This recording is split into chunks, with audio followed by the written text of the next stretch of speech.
जीवंता घोड़ा नवीन पट्टनायक मत जीवंता घोड़ा रूप रखी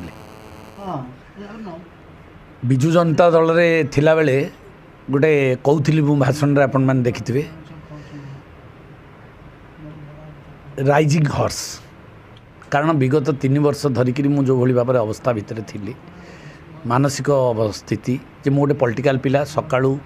उठिले 24 घंटा मु 20 घंटा काम करे एवं by the by it is transformation to the lion out of cap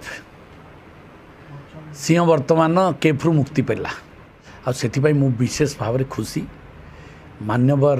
प्रधानमंत्री यशस्वी प्रधानमंत्री नरेंद्र मोदी को मोर कृतज्ञता जनाऊँगी एवं तांकर जो संकल्प रही विकसित भारत एवं भारत विश्वर गुरु हम राजनीतिक काम किंतु मत गोटे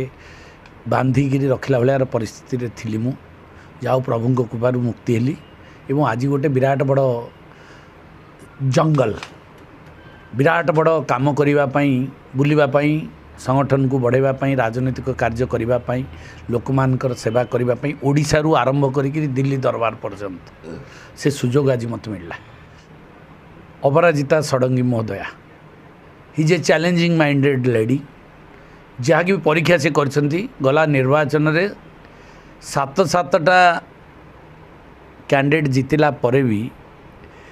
सी एमपी भाव में निर्वाचित होती ये जो संकल्प विचारधारा मत आकृष्ट करछि सर्वोपरि खोर्धा जिला एवं भुवनेश्वर एमपी एवं तांकर जो दक्षता तांकर जो पोटेंशियली पब्लिक प्रति जो कमिटमेंट आ लोकों को जमती भल पाइबा एवं लोकों को समस्या को इमीडिएट मोर स्टाइल मोर जमती पहले एक्शन बाद में सैंक्शन फैसला ऑन द स्पॉट। बीजेपी सरकार जो विभिन्न स्कीम कर लोभनीय स्कीम करुँची केते चैलेंज दबा स्कीम तो सदा बेले चलची किंतु ये जो 25-30 है स्कीम चलची ये स्कीम रो प्रमाणित करुच्ची जे आम लोक मान स्थिति बहुत दुर्बल ये जो कॉन्सेप्ट को सी मध्य कार्यकारी कर तेणुक मोर भी तांको प्रति तांको कार्यधारा प्रति मोर गोटे आंतरिकता डेभलप कला जे मु ए मैडम को सहित रही राजनीति कर गोटे मजा लगे जदि आम स्थिति परिवार आय किंबा व्यक्तिगत आय जदि ठीक था ताले ये स्कीम आमको दरकार पड़ी न था कारण आज 21st सेंचुरी रे भारत वर्षर जो अवस्था एवं ओडिशा रे जो अवस्था अच्छी